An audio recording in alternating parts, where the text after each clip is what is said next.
Bom dia, gente. Bom, como o Jay já disse, eu sou de Piracicaba, então o sotaque é esse e vamos lá. Então, eu não estou forçando o sotaque, ele é assim mesmo. Bom, é um prazer estar aqui. O Restore Brasil tem abençoado muito a nossa região. Isso que o Jay disse, de nós lutarmos pela saúde da igreja, lutarmos pelo Evangelho, é algo cada vez mais importante, levando em consideração o tempo que nós estamos vivendo, a realidade da nossa cultura. Então, estar aqui, poder falar sobre a centralidade de Cristo, a necessidade do Evangelho para igrejas saudáveis, sendo plantadas nos mais diversos lugares e alcançando todas as gerações, inclusive as gerações emergentes, é algo que pelo menos para mim faz muito sentido. Então eu espero de verdade que nesses momentos que nós passamos aqui, Deus fale muito ao nosso coração, e talvez sejam aqueles momentos em que a gente não vai ouvir absolutamente nada de tão novo, mas momentos como este são momentos em que Deus muitas vezes usa para reacender um pouco aquela chama em nosso coração, e é isso que eu espero, que nós possamos terminar esse momento próximo da hora do almoço, com o nosso coração pegando fogo pela obra de Deus, pelo Evangelho e para a glória de Jesus. Quantos aqui têm filhos com menos de 10 anos? Então você sabe o que significa ter um filho que já veio programado com os chips que nós simplesmente não temos. Por exemplo, os nossos filhos, eu tenho 2 filhas, eles já sabem, por exemplo, que tudo é touch, né? Inclusive revista. Tudo é touch. Então a minha filha de 5 anos, eu lembro dela pegar uma revista pela primeira vez na mão. Então ela pega a revista, ela coloca assim numa mesa e ela ficou tocando na capa da revista, do tipo, dando zoom, alguma coisa, porque como é que isso não funciona? E aí você tem que mostrar para ela que o touch da revista é diferente, é um touch, porque é touch, mas é um diferente touch do que nós estamos acostumados. E claro que eu e a minha esposa, a gente olhava para a nossa filha e falava assim, ela não sabe nem mexer numa revista. Aí agora ela já chega em casa com 5 anos, às vezes ela olha a gente mexendo no tablet, e ela fala, não é assim, pai. Como não é assim? Não é assim. Ela vai ensinar a gente como é. Ela já vem com isso. Se você perguntar de onde ela aprendeu nascendo numa época diferente de nós. Só isso. Aparentemente é isso que acontece. E eu estou dizendo isso porque nós vamos falar sobre novas gerações. E novas gerações, pelo menos para as antigas gerações, dá muito medo. Porque esse pessoal é muito diferente. Muito, eles têm uma linguagem diferente. Eu fui falar num culto para adolescentes no sábado passado, e a minha maior preocupação era entender a linguagem. Aí eu tive que entender o que é crush, né? Tá ligado o que é crush? Crush é o que alguns aqui chamavam de broto, né? Tem a época do broto, até crush. Aí tem uns negócios de nota, que é o 10/10. Tem um monte de coisa que eu tive que dar uma olhada para entender como é que é, para poder falar com eles, sem ficar falando numa linguagem que eles olhassem para mim pensando, o que é esse cara aí? Porque, sim, eu não acho que eu sou velho, mas dependendo de quem você conversa, ele vai olhar e falar assim, não, você é velho, porque você já tem 39 anos. Acontece que nós somos líderes na igreja, nós estamos lidando com as novas gerações, e nós temos visto uma série de líderes preocupados do que fazer, como fazer, o que falar, como falar, onde falar, quais são as estratégias para alcançar esse pessoal que é muito diferente da gente, muito diferente. E vamos ser sinceros, eu sei que estão nos gravando, mas vamos assumir uma coisa, esse pessoal dá medo na gente, a gente fica com medo, porque é quase como lidar com um ser estranho. Eles vão para a igreja, eu não sei se você notou, às vezes eles olham para a gente com uma cara ameaçadora, e a gente fica inclusive pensando, a gente precisa criar um ministério para essa galera, para tirar eles daqui, porque eles dão medo. Eu não quero pregar com gente olhando assim para mim, porque eles estão olhando com cara Ninguém não está entendendo nada. Então, claro que eu não vou mudar a minha forma de pregar. Eu vou tirá-los daqui. E vou criar estratégias para que eles vejam atrativo na igreja, pensando em programação, mesmo que o atrativo da igreja, pensando em programação, os afaste do cerne da mensagem. E é um pouco sobre isso que eu gostaria de falar, porque eu estou no 10º ano do pastorado da igreja que eu plantei lá em Piracicaba. E o Jay roubou o meu texto. Agora há pouco, ele não sabia disso, mas ele roubou o meu texto, embora eu vou começar falando um pouco antes do texto que o Jay usou, que está lá na primeira carta de Paulo aos Coríntios, capítulo 1. Eu quero ler um texto, porque esse texto, para mim, faz muito sentido, quando nós falamos da igreja alcançando as novas gerações, e pensando em criar estratégias para que essas gerações sejam alcançadas. O texto de 1 aos Coríntios, no primeiro capítulo, principalmente no versículo 22 para frente, diz assim.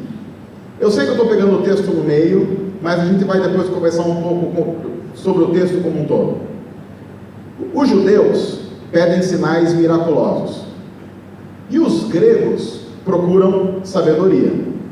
Nós, porém, pregamos a Cristo crucificado, o qual de fato é escândalo para os judeus e loucura para os gentios.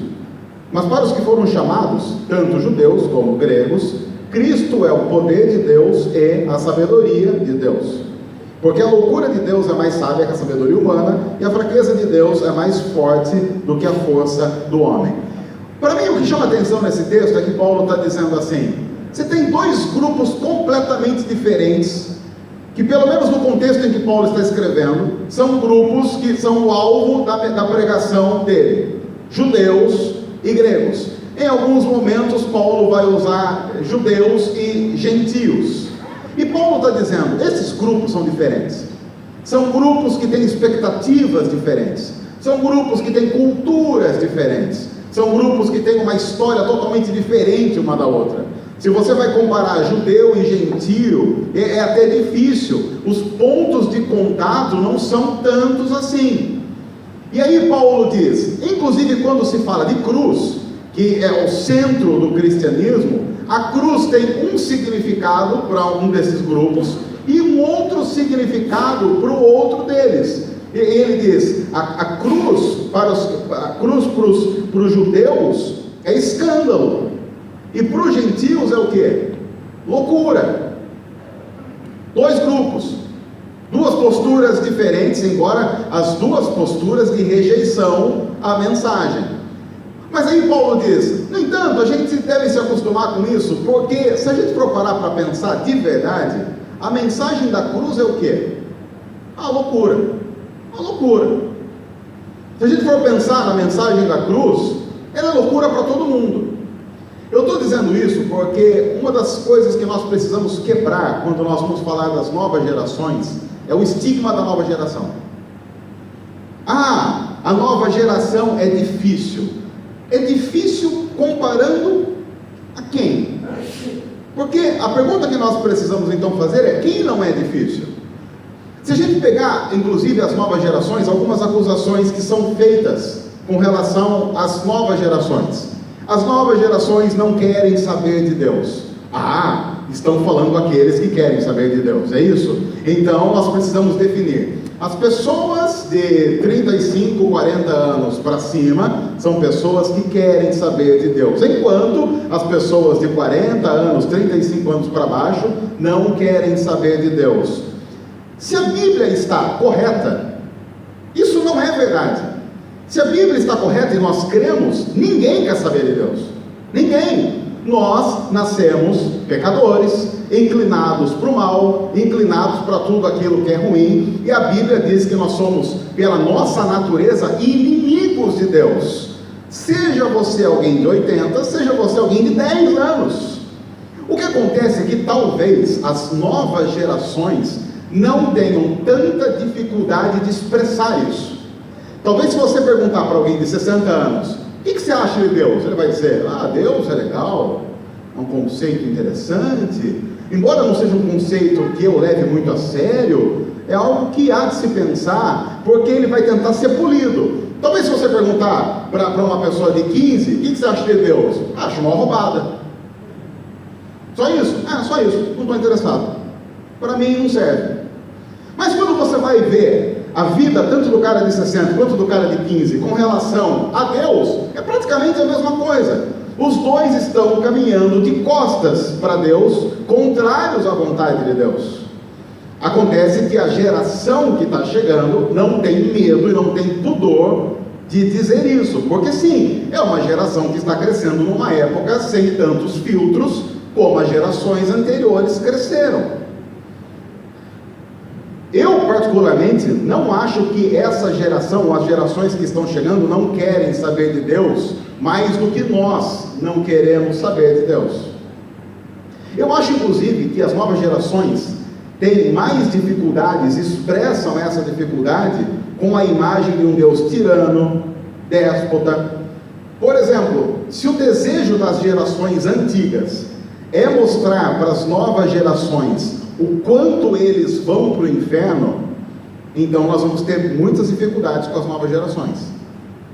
Eu acho, inclusive, que a imagem de Jesus tem uma capacidade enorme de mudar isso.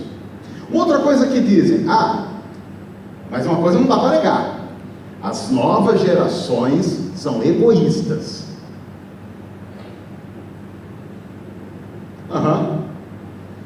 Igual quem? Igual todo mundo. Igual todo mundo. É que a gente, o pessoal assim que já está mais de 35 para cima, 40, a gente aprendeu a fingir que não é egoísta. Não é? A gente só aprendeu a fingir melhor. As novas gerações, eles não estão ligando para fingir. Se você falar, você é egoísta, ele vai falar, muito obrigado. Nós somos egoístas. Se alguém falar que nós somos egoístas, a gente vai dizer, não, eu não sou egoísta. Sou, claro que sou. É claro que eu sei contemporizar isso. Eu sei ser polido, sei fingir. Eu sou, talvez, pensando nas gerações mais antigas, um melhor ator do que as novas gerações com relação à falsidade. As novas gerações escancaram isso sem problema nenhum. Você está querendo dizer que tanto a nossa geração como as novas gerações são iguais na essência? São. Somos bem iguais.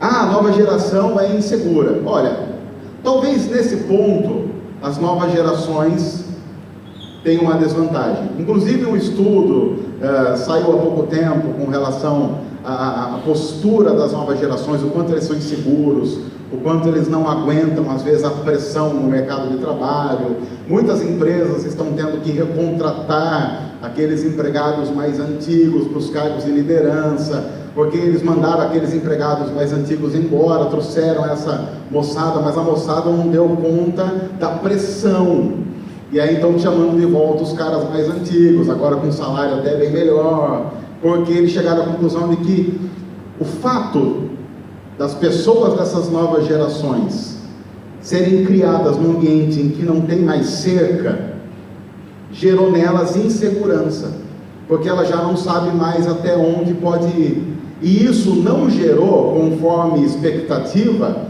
sensação de liberdade, mas gerou aquela sensação que a Bíblia já havia dito, de que uma pessoa sem limites, sem alguém dizendo até onde pode ir, vai ficar insegura. Ela simplesmente não sabe mesmo até onde pode ir. E o ser humano não foi feito para lidar com isso sozinho. Agora, será que a igreja de Jesus não responde de maneira muito séria, profunda e verdadeira a essa inquietação? Eu estou dizendo que não há nessas gerações emergentes absolutamente nada que Jesus e a sua igreja não possam colaborar e resolver. Não há. Assim, implantar igreja para essas novas gerações, que são em essência muito parecidas com as gerações que nós conhecemos, embora tenham manifestações um pouco mais evidentes do pecado, Algumas coisas precisam acontecer e alguns detalhes precisam estar presentes na vida da igreja para que esse pessoal seja alcançado. E para que aquela lacuna de 12 para 30 anos deixe de acontecer na igreja. Se a sua igreja é uma igreja normal, você talvez tenha essa lacuna dos 12, 13, 14 para os 30 anos. O cara sai da igreja quando vai para o ensino médio e volta depois que ele casou, teve filho, ele está quase separando, e aí a igreja vira o último refúgio para tentar dar uma consertada no casamento. Quando a gente pensa nas novas gerações, o que fazer para que a gente não tenha esse vácuo no meio dessa coisa toda? A primeira coisa que nós como igreja precisamos fazer, e isso talvez seja inovador demais, é acreditar de verdade que Deus tem os seus eleitos espalhados pelo mundo. Eu gosto de usar o texto de Apocalipse 5, versículo 9, o texto de Apocalipse 5, versículo 9, porque esse texto foi sempre um texto base para a nossa igreja lá em Piracicaba. Diz assim: eles cantavam um cântico novo. E o que eles cantavam para Jesus? Tu és digno de receber o livro e de abrir os seus selos, pois foste morto e com teu sangue compraste para Deus homens de toda tribo, língua, povo e nação.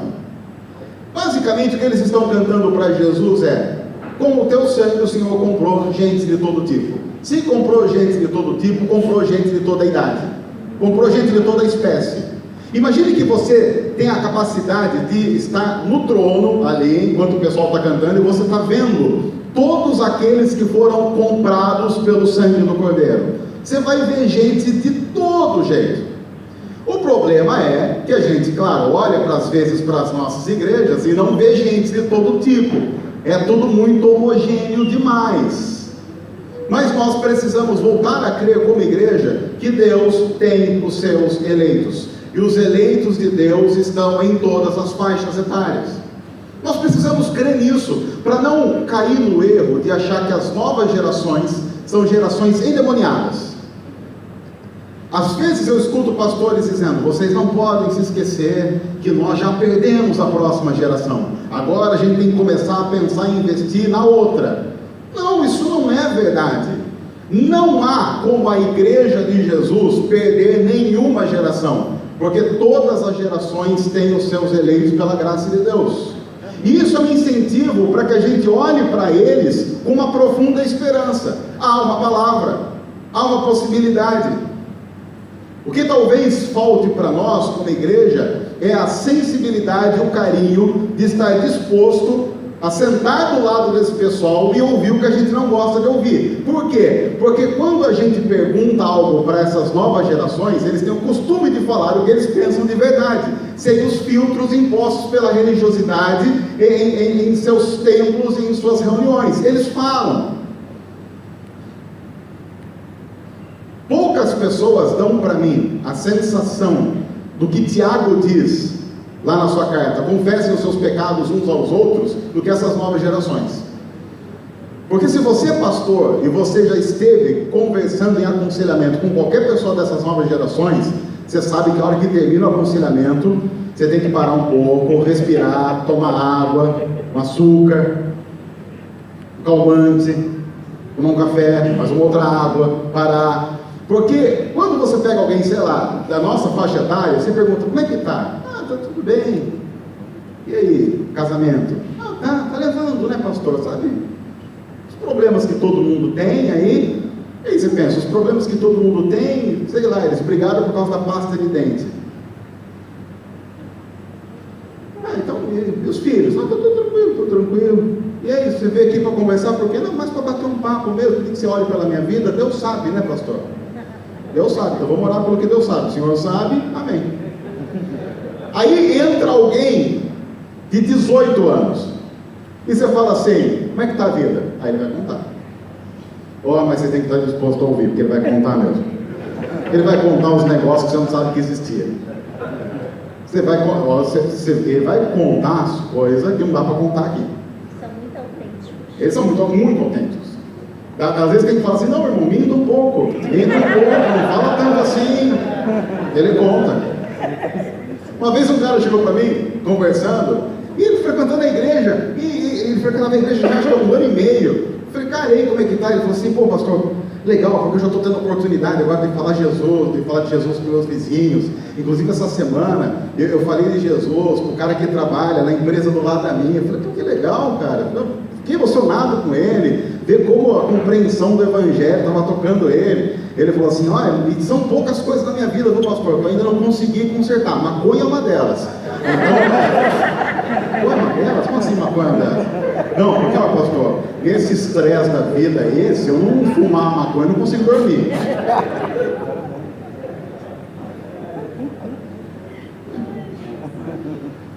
Foi a primeira vez que eu tive que lidar com a real situação e que, convenhamos, que ninguém nos ouça. Não é tão raro assim. Não é tão raro assim. Aí você pode dizer, não, mas as gerações anteriores não fumam maconha. Elas não precisam de nada que as vicie. Como comida, por exemplo.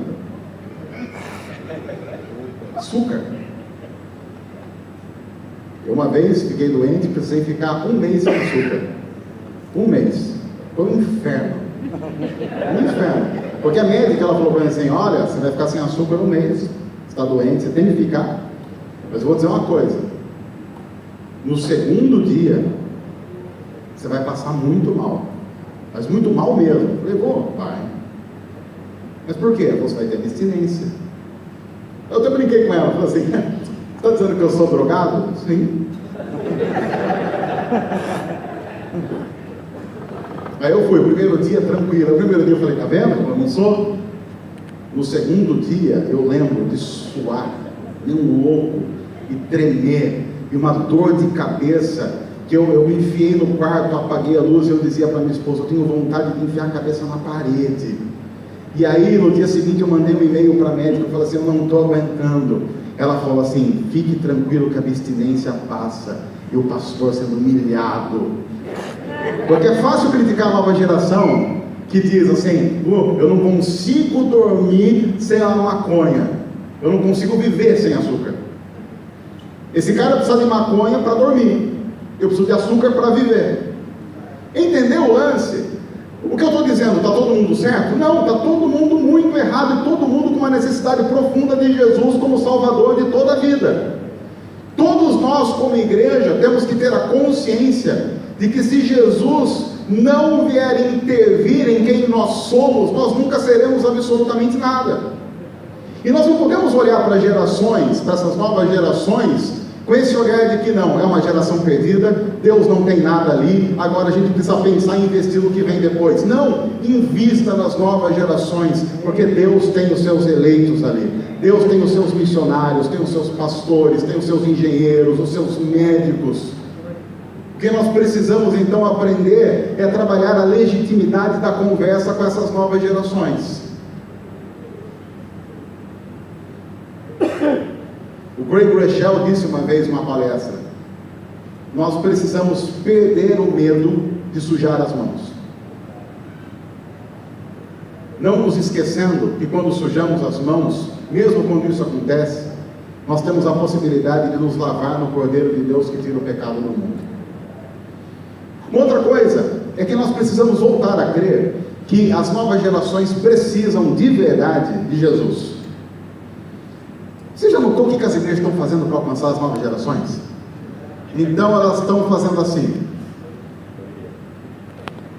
vamos inovar. Então não pode cantar que a gente cantou aqui. Cadê o Del? Não, você não pode cantar que cantou aqui, está errado. Falou de Jesus aqui, já está errado. Não alcança novas gerações, esse é o nosso pensamento. Porque se você cantar de Jesus para as novas gerações, vão falar, ih, Jesus. Então, sei lá, a gente podia cantar o que aqui? Eu não vou dizer o que a gente podia cantar, porque você vai falar assim, ih, está dando indireta para aquele fulano que todo mundo já sabe que é, eu estou dando indireta, mas eu não vou falar. Bom, aí você podia cantar, sei lá, uma música tal, uma outra música, e fazer uma adequação cultural da música com relação ao Evangelho, ok. Mas vamos pensar o seguinte, porque eu tenho conversado com algumas das pessoas, e eu faço uma pergunta simples para algumas delas quando frequentam o culto pela primeira vez. Fala, primeira vez, tal. E eu sempre pergunto assim, viu, por que você veio aqui? Desculpa perguntar, eu sei que eu sou pastor da igreja, é chato perguntar isso, mas por que você veio? Ah, eu vim porque fulano convidou. Não, eu sei que fulano convidou, mas por que você aceitou o convite? Foi a primeira vez que fulano convidou? Não foi. Tá, mas por que agora, depois de ele ter convidado, sei lá, 20 vezes, você resolveu vir agora? Ah, sabe o que é? É que aconteceu isso, e eu notei que eu acho que eu estou precisando um pouco de Deus aí. É mesmo? Aí você vai para outro, pergunta para outro: por que você veio? Ah, eu vim porque sou amigo de fulano. Tudo bem, você é amigo de fulano, mas qual é a real motivação que te trouxe aqui? Porque fulano já te convidou.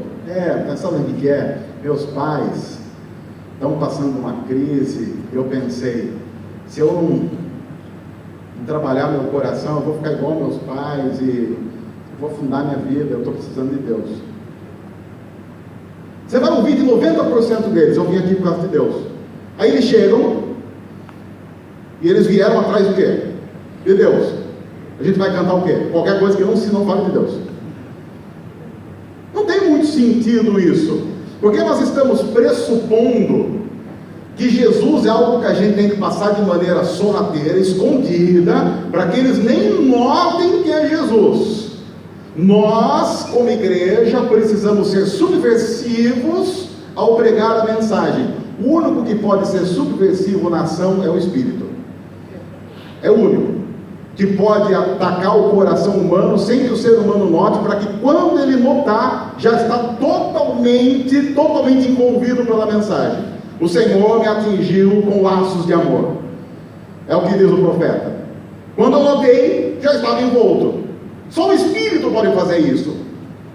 A igreja precisa ser aquela proclamadora da verdade, como a verdade é e como a verdade existe. Então nós precisamos crer que, de verdade, as novas gerações precisam de Jesus, e voltar a pregar Jesus, voltar a cantar sobre Jesus, voltar a fazer cultos, que o centro seja Jesus, que a gente não tem que nem inclusive pedir desculpa sobre isso depois. Se a pessoa foi até o culto da sua igreja, porque provavelmente, pense, é igreja, ela sabe que é igreja. Se ela foi até a igreja, o que você acha que ela espera ouvir? Aí ela vai para a igreja e ela não ouve de Jesus, mas as inquietações do coração continuam, e já que a igreja não apresentou, ela vai procurar Jesus em alguns outros lugares, e talvez o encontre de maneira totalmente deturpada, através de pessoas que estão oferecendo água barrenta, e é a água barrenta que ela vai tomar, porque ela acabou de passar por um poço de água fresca, que não quis oferecer o que tinha para oferecer. Esse é um dos sérios problemas que nós temos com relação às novas gerações. Nós desaprendemos a oferecer Jesus, porque a gente passou, como geração antiga, a ter vergonha de apresentar aquilo que nós sabemos que é a única coisa que as novas gerações precisam. Isso se nós acreditarmos que Deus tem os seus eleitos. Quando a gente volta para o texto, lá de 1 Coríntios, capítulo 1, olha o que Paulo diz a partir do versículo 26. Irmãos, pensem no que vocês eram quando foram chamados. Poucos eram sábios segundo os padrões humanos, poucos eram poderosos, poucos eram de nobre nascimento. Então vocês lembram quem vocês eram? Não era nada, basicamente não era nada. Mas Deus escolheu o que para o mundo é loucura, para envergonhar os sábios, e escolheu o que para o mundo é fraqueza, para envergonhar o que é forte. Então não tenha vergonha de se mostrar fraco, dependente, e de ter talvez como única mensagem Jesus Cristo crucificado, porque é isso que Deus resolveu escolher: a loucura, a fraqueza, a aparente insanidade. Versículo 28 ele diz isso: ele escolheu o que para o mundo é insignificante, desprezado, e o que nada é, para reduzir a nada o que é, a fim de que ninguém se vanglorie diante dele. É, porém, por iniciativa dele que vocês estão em Cristo Jesus, o qual se tornou sabedoria de Deus para nós, isto é, justiça, santidade e redenção. para que, como está escrito, quem se gloriar, glorie-se no Senhor. Paulo está dizendo, não tenham medo de pregar algo que a gente sabe que é loucura, porque foi essa loucura que nos alcançou. Não tenham medo, não tenham medo. O que as pessoas vão pensar da mensagem do Evangelho? O que sempre pensaram. Porém, se nós temos a confiança de que quem faz a obra é o Espírito, quem converte é o Espírito, nós não vamos ter grandes crises com isso. Nós teremos crises, isso sim, se para nós o sermão, por exemplo, for um momento de autoafirmação.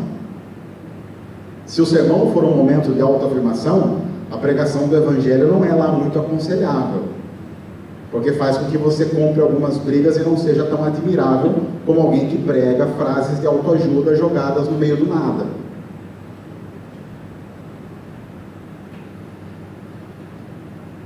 Uma outra coisa que nós precisamos é acreditar de que nós estamos diante de enormes oportunidades. Eu não sei quanto a você, mas eu acho fantástico o negócio de rede social.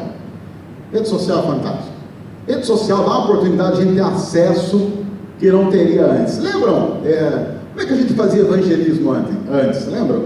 Como é que era evangelismo? Então a igreja reunia e falava assim, vamos fazer evangelismo. Vamos fazer evangelismo. Como é que fazia?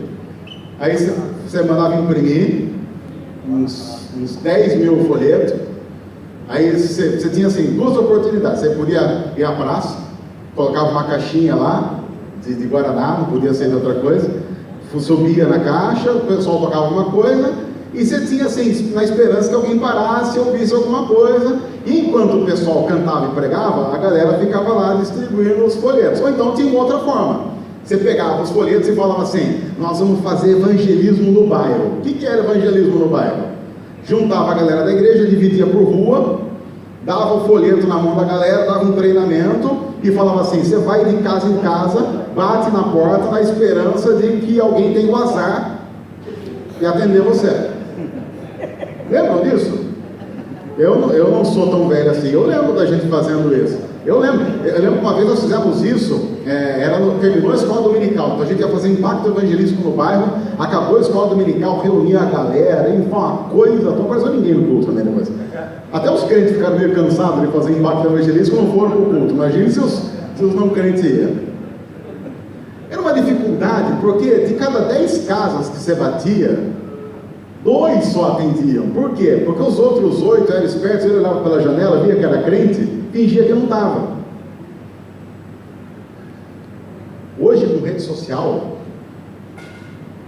você entra com a mensagem do Evangelho automaticamente no coração da casa do cara. Você consegue alcançar as novas gerações no banheiro. Você nunca ia conseguir isso antes. Nunca. E tem gente que fica demonizando rede social. Eu acho que essa é uma oportunidade que Deus dá para a gente vivendo nesse tempo. Porque hoje você não tem acesso aos condomínios fechados para entregar folheto, mas está todo mundo conectado. Você tem acesso à casa do sujeito dentro da casa dele. Isso é uma bênção. Se você quer alcançar as novas gerações, faça uso também das ferramentas que as novas gerações estão usando. Qual é o problema com relação a isso? É que a gente acha que a ferramenta é ruim porque alguém está usando mal. A ferramenta não é ruim porque alguém está usando mal. A ferramenta também pode ser redimida por Jesus. E nós precisamos fazer isso com a internet. Vamos fazer isso com rede social. Sim, a gente conhece um monte de crente usando a internet de maneira ruim. Um monte de crente. Eu às vezes falo lá na igreja. Você quer me deixar louco? Eu vejo alguém da igreja e coloca lá o horóscopo todo dia. Você já deve ter visto isso na sua igreja, não viu? Na sua igreja não tem? Por favor, fale que sim, só para me deixar tranquilo. Não tem? A irmã da igreja lá, de repente vai fazer uma postagem, faz uma postagem lá falando, hoje eu estou nervosa. A outra irmã vem e comenta assim, é porque você é de Gêmeos.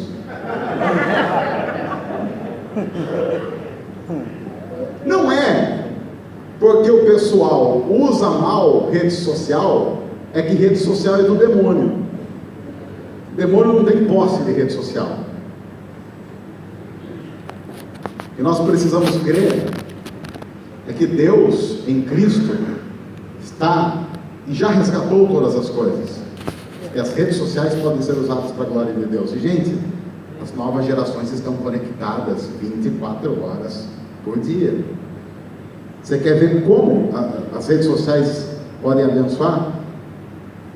Próxima madrugada, você levantar para tomar água, às 3 da manhã, poste alguma coisa, qualquer coisa, tipo, levantei tomar água, pode postar lá. Aí você vai acordar às 7 da manhã, veja que já tem gente comentando, replicando, tem alguém que vai querer assim, eu também. As pessoas estão lá. Nós precisamos crer que as pessoas estão lá, que as pessoas que estão lá têm desejo, têm vontades, têm sonhos, têm projetos, mas que a resposta para tudo isso continua sendo o Senhor Jesus. Então veja, não adianta demonizar. O que nós precisamos é, a partir da realidade, trabalhar para a glória de Jesus. E Deus pôs as coisas loucas no mundo. E não tenha vergonha de ser louco não, viu? Por que você falar isso? Não tenha vergonha de parecer insano. A Bíblia já diz que Deus usa as coisas loucas, então está tranquilo. Acho que quando a gente começar a achar que não é tão louco, a gente precisa começar a voltar à sanidade da loucura. O Evangelho, todos nós precisamos ter a sanidade da loucura. As novas gerações não são monstros. Não são monstros. O ser humano longe de Deus tenha ele 5, 10, 20, 80 anos. A melhor estratégia para plantar uma igreja para as novas gerações é imediatamente, urgentemente voltar à centralidade de Cristo em todas as coisas. Ele tem os seus. Se ele tem os seus, ele tem a igreja deve existir a partir dele. Os cultos devem ser para ele, toda a glória deve ser para ele, todo o processo a partir dele e terminando nele, tudo dele para ele, como diz a palavra. Nós precisamos voltar a crer nisso, para que não só as novas gerações sejam alcançadas, para que as velhas voltem a ser. Porque assim como as novas gerações estão se distanciando do Evangelho, nós também o fazemos todo dia. E é por isso que, inclusive, todo dia, as misericórdias do Senhor se renovam. E nós somos gratos a Deus por isso. Que Deus os ajude, que Deus os abençoe, e que Deus faça de nós líderes da Igreja do Senhor Jesus em 2017, líderes que amem a Jesus e amem todas as gerações que Jesus tem. Das décadas muito passadas, até daqueles que estão agora nascendo, porque eu creio no fundo do meu coração, a gente nascendo agora, e se a gente nascendo agora, tem missionário nascendo agora, tem pastor nascendo agora, tem gente que vai dar a vida pelo Evangelho, há mártires nascendo agora. As novas gerações não são o demônio. O demônio talvez está se travestindo das novas gerações, para que nós ataquemos o alvo errado, deixando de mostrar o alvo correto, que é Cristo, e para a glória de Jesus. Que Deus os abençoe. Senhor, obrigado por tua palavra. Nós queremos pedir que ela cale em nosso coração como líderes da Igreja do Senhor para a honra e glória do teu nome, para que nossas igrejas e nossos ministérios tenham Cristo como centro. No nome de quem nós oramos. Amém. Deus abençoe a todos.